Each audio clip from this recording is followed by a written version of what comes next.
Hey there everybody, this is Professor Island, and today we're going to talk about the grading policy for the online horror literature 213 class. If you go to eng213de and you find the lava lamp, you scroll down and you will find the distance education horror literature link, and you just click on that. And, oh, don't be scared, there's some books up there. And you will notice that the course description and literary terms, everything on this side, but on this side you'll notice that there's something called grading policy and assessment. And essentially you will find that for this class, we are working on one research paper, but we're doing it in sections over the course of the semester. And with the exception of one of the assignments for the class, everything that you do is going toward that particular paper. The first thing that you're going to want to start working on is obviously deciding what your paper is going to be on. This is a research paper. It's a college level research paper. It's about 8 to 12 pages, and so you're looking to develop something and to choose something that has research associated with it. If you stick with the classics like Frankenstein or Dracula or something along that line, you're going to have a ton of material to work from, and getting research material together will be no problem.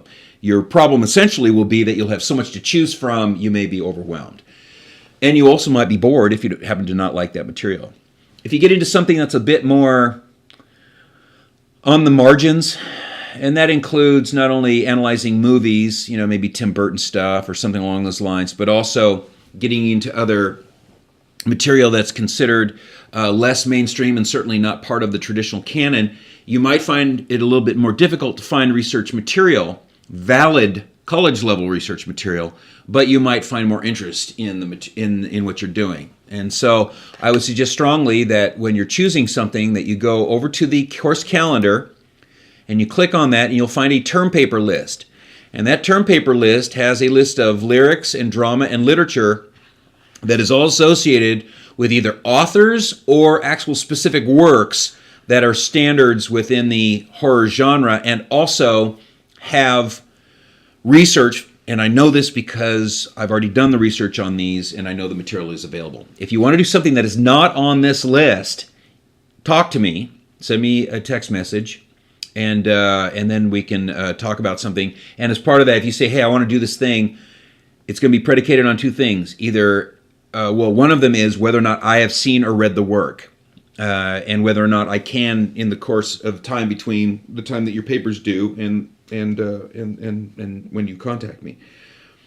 The other thing has to do with whether or not you can find research material, and that's when I will probably ask you for one of the items that is going to be in your grading and assessment anyway, which is, of course, the annotated works. An annotated works cited is simply a list of research material that you're going to be using to analyze your work.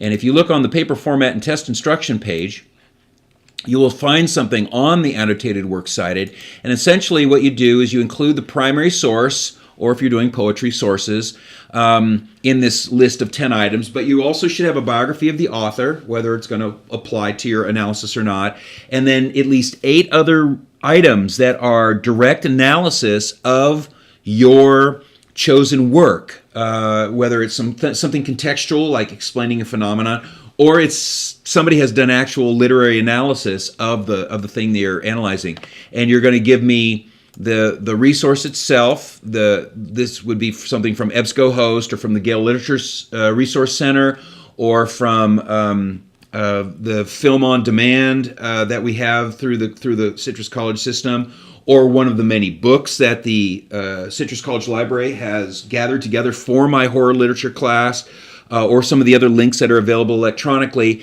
and they will usually give you a reference, your MLA standard works cited entry, and then you add the actual annotation, which is your explanation of what it is. Is this direct analysis? Is this a biography of the author? Does this give us some kind of historical thing? And you give me this list in alphabetical order and send that in, and that is one of your grades. It also, frankly, gives you an idea as to whether or not what you have chosen for your final paper is a good choice, because if you cannot find enough information to do your analysis, that's probably a bad choice to hang what essentially is the vast majority, 80% of your grade on that particular thing.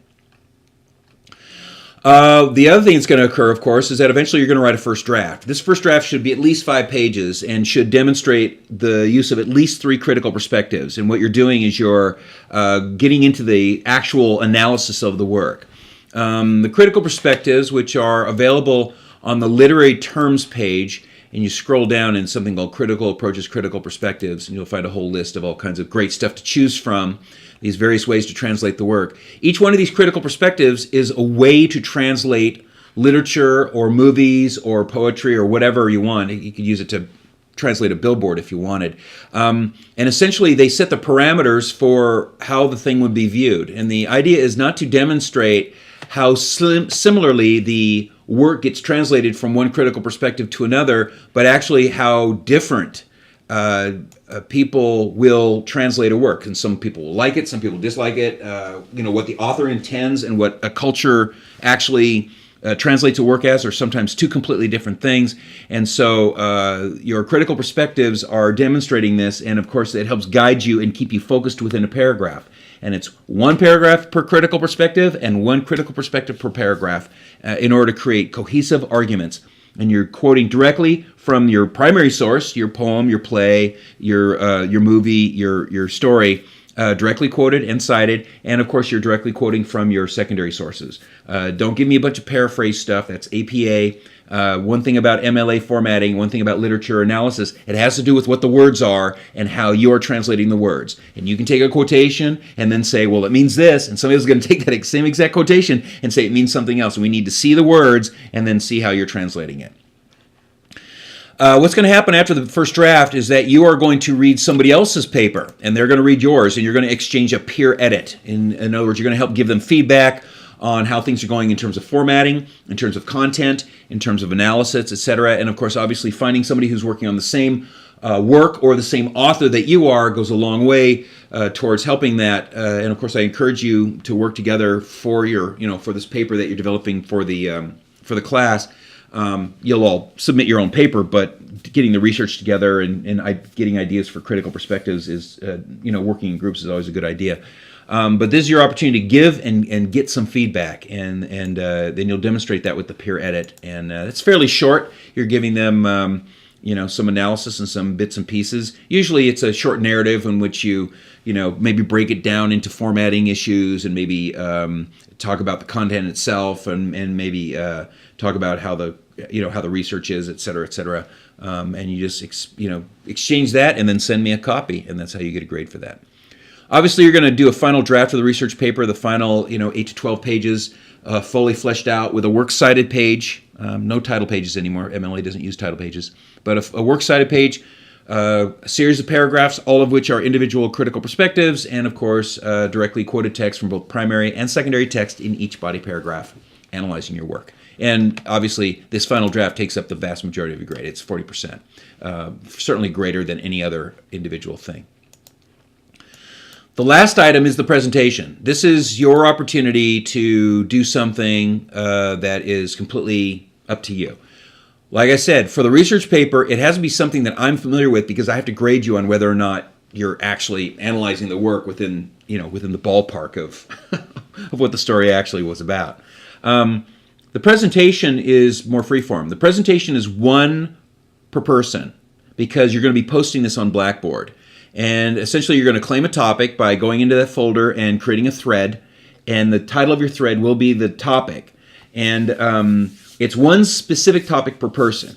And what you're going to be doing is analyzing a work of your choosing from a single critical perspective. There's a little 3-paragraph essay in which you are basically choosing a critical perspective and applying it to a particular work. Now, how this works is, when I say it's 1 per person, it doesn't mean if somebody claims Twilight, if that you consider that horror.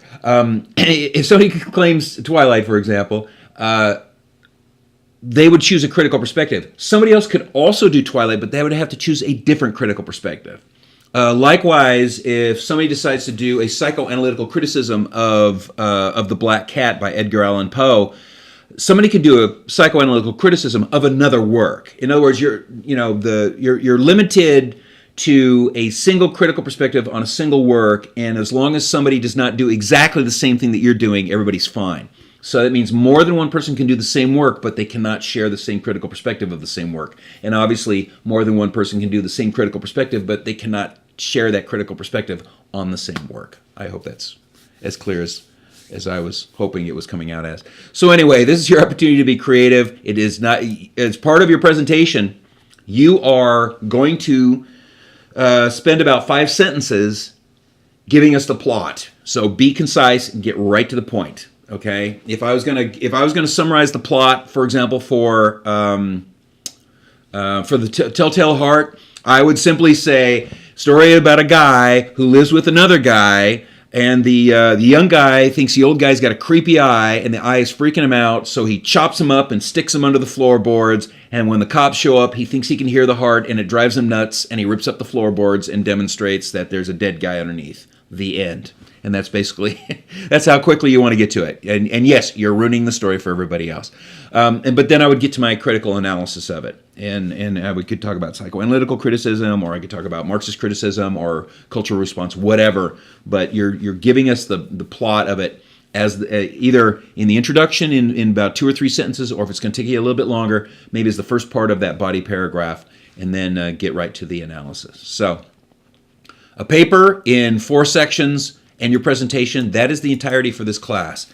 This is something where you're working on a bigger project over a period of time. And so what seems a lot of downtime is not really downtime. Just because you're not submitting something to me doesn't mean that you're developing your paper, because the sooner you get done with your annotated works, the sooner you get that first draft in, the sooner you get that peer edit back, the sooner you can get working on that final draft of the research paper, which is the big deal. If you screw up the research paper itself, that final draft, it's going to affect your grade profoundly. And if you fail it, it's unlikely you'll be able to pass the class. So this is something where you're paying attention and getting this stuff done during the course of the semester.